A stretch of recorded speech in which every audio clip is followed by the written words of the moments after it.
இன்னைக்கு வார காய்கறி வாங்கும் நேரம். அதனால காலையிலே சுத்தம் சுகாதாரம்னு எல்லாத்தையும் பண்ணிட்டு லிஸ்ட் எல்லாம் போட்டு கடைக்கு போய், அண்ணே எங்கள் வீட்டில் 2 பேர் தான் இருக்கும், எனக்கு 1/2 கிலோ 1 கிலோ வாங்கினா மாசக்கணக்காக இருந்து போயிடும்னு என் ரேஷன் கார்டு இன்ஃபர்மேஷன் கொண்டு எல்லாத்தையும் சொல்லி இழுத்தேன்னா, உங்களுக்கு எது வேணுமோ எடுத்துக்கோங்க, எல்லாம் சேர்த்து 1 கிலோ 40 ரூபான்னு தான் சொன்னாங்க. அதனால எல்லாத்துலேயும் 2 3 அப்படின்னு எடுத்துகிட்டு வந்துட்டேன். இதெல்லாம் சேர்த்து 150 ரூபா.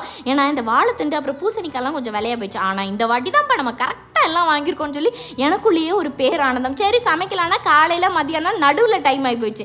சோறு பொங்கவும் பிடிக்கல. அதனால காலையிலேருந்து இட்லி சாம்பார், மத்தியானத்துலேருந்து கோஸ் கூட்டுன்னு நானே ஒரு அபூர்வ காம்பினேஷனை கொண்டு வந்துட்டேன். ஆவி பறந்துட்டு இருந்தா நான் பாட்டுக்கு அதை உள்ள தூக்கி வச்சேன் பாரு. அது ஒரு சைடாக கொட்டி என்னடா 4 இட்லி வைக்க போய் 6 இட்லி வருதுன்னு சொல்லி ஒரு மன வருத்தம் இருந்தாலும், இதை கழுவி இன்னொரு வாட்டி மாவு போட்டு அவிக்கினா எனக்கு ஆவி கிடையாது. அதனால என்ன பண்ணிட்டேன், அப்படியே அவிக்க விட்டுட்டேன். சரி சாம்பார் நான் வச்சுட்டு நம்ம இட்லி எப்படி இருக்குன்னு பார்த்தா, என்ன ஒரு அழகான படைப்பு யுவரானர் அப்படிங்கிற மாதிரியே இருந்துச்சு. சரி பிச்சு போட்டால் ஒன்றும் தெரியாதுன்னு சொல்லி இட்லியே தெரியாத அளவுக்கு சாம்பாரை ஊற்றி கோஸ் கூட்டையை வச்சு சத்தம் இல்லாமல் சாப்பிட்டுக்கிட்டேன்.